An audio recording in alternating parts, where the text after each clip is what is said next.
My name is Jacqueline Emerson Weary. I am a descendant of John R. Emerson Sr., which is my grandfather.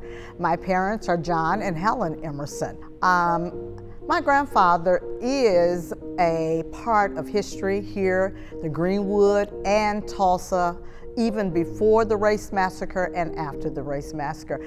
My grandfather, even before he moved to Tulsa, they had a storefront in Logan County, and so he's not new to entrepreneurship.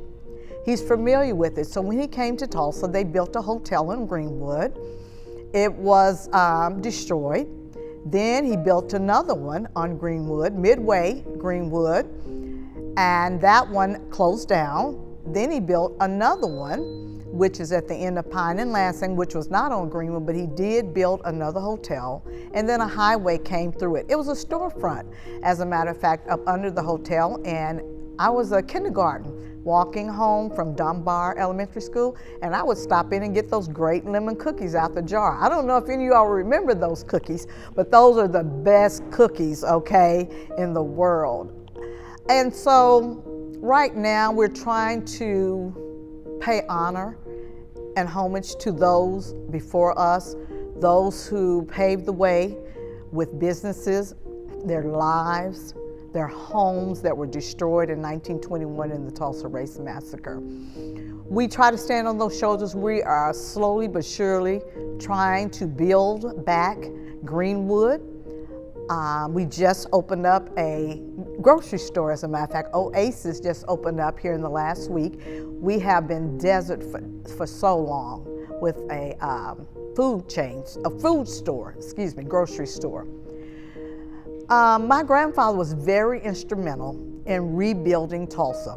He had over 100 properties that he actually built. He had the construction company and the real estate property in North Tulsa. And today, it's Emerson Edition 1 and Emerson Edition 2, still on the books.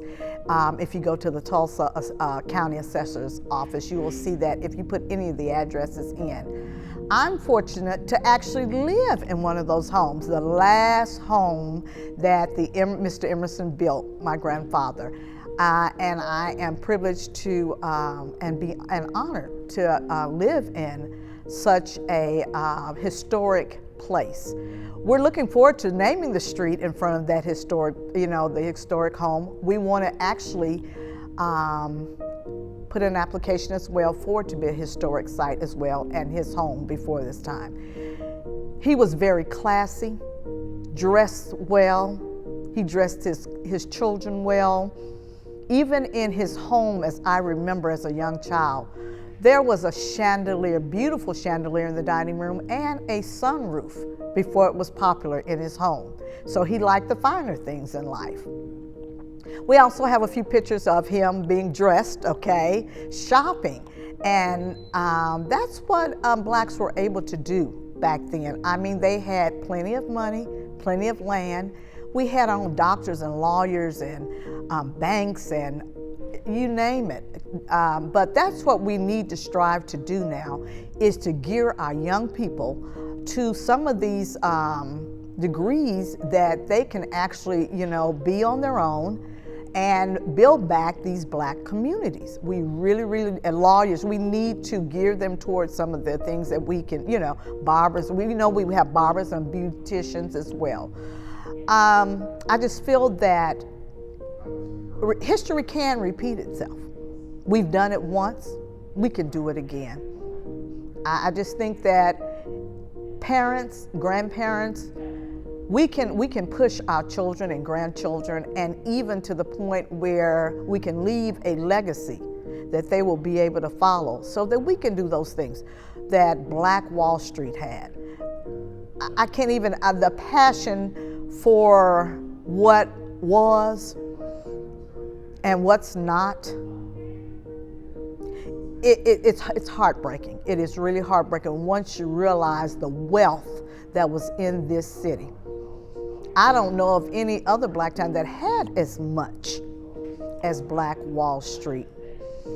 And it hurt me to see a picture of that they showed the other day on national TV during the hearings of the race massacre survivors, and it had Little Africa on there.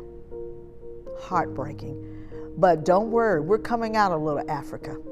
Eventually we're going to come in time. I may not see it in my lifetime, but if we keep pushing, we keep pressing on to the higher calling, I feel that we'll get back there someday. My grandfather was resilient. He didn't let the destroying of businesses stop him. He went on to build a cab company in 1924. He also, it was an Emerson health clinic. I don't know whatever happened to them, but I'm gonna have to do the history on that as well. Also, he kept persevering and he kept moving. He did not let one bad act destroy his drive to be an entrepreneur, to help others, because him rebuilding homes helped the community, to find homes, and they were reasonable. I can't say enough about him. Businessman. I remember him coming over for the holidays. He was at any other time that he came to the home, he always was handing out money, always handing out money. I'm not for sure if he's recognized enough here in Tulsa, but that's what we're trying to do, is to put his name out there, put his accomplishments out there, what he was able to do in spite of. Even after encountering a court in Logan County, he left. He was tried and he was acquitted against a white man there who accused him of trying to hurt him and kill him. And it seems like he was talking about he had some stolen goods, something, but my grandfather was acquitted. He decided it was time to go. So he left there and he came to Tulsa and kept moving, kept being a shaker, kept building, he kept building businesses. He just kept that spirit about him. And it has instilled in me. I've been through a lot, but I've still persevered. I've maintained. I smile even when it hurts. And I think those are some of the things that he would have done. And I'm trying to accomplish things in his name and in his honor. And I'm gonna do that in honor of my grandfather, Mr. John R. Emerson Sr. Courage. That's what my grandfather had, Mr. John Emerson, courage. It didn't start with him. It started with my great-grandfather, Jerry D. Emerson, moving the family from Maryland to Tennessee to Arkansas, from Arkansas to Logan County, Oklahoma, and then after his passing, my grandfather, John R. Emerson, moving in spite of and having the courage to move after the adversity he encountered in Logan County to Tulsa, Oklahoma. Even then, he didn't stop. He went on to build the hotels. He went on after the 1921 race massacre, out of a need for the community, after houses being destroyed, it was a need for housing in the Black community here in Tulsa. So he went on to build over 100 homes for those who had their homes destroyed and who were in need. Because without a house, we don't have a foundation to build anything else. And I'm not talking about building of buildings ourselves, building of our families to come. We need those homes to get a solid foundation, to be able to establish other things in our lives for our families and our children's and our children's and our children's children's. Mr. John Emerson Sr. had courage. He instilled it in his children as well. And his children instilled it in us and my cousins as well. We're trying to keep that going. We're trying to keep that courage going from generation to generation to generation.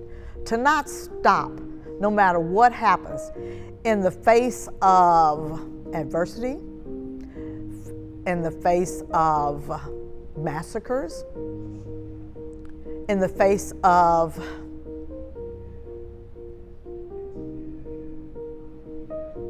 prejudice, in the face of anything that comes against you in life. It's just a message. Keep pressing on, keep pushing, keep moving, keep creating, keep thinking,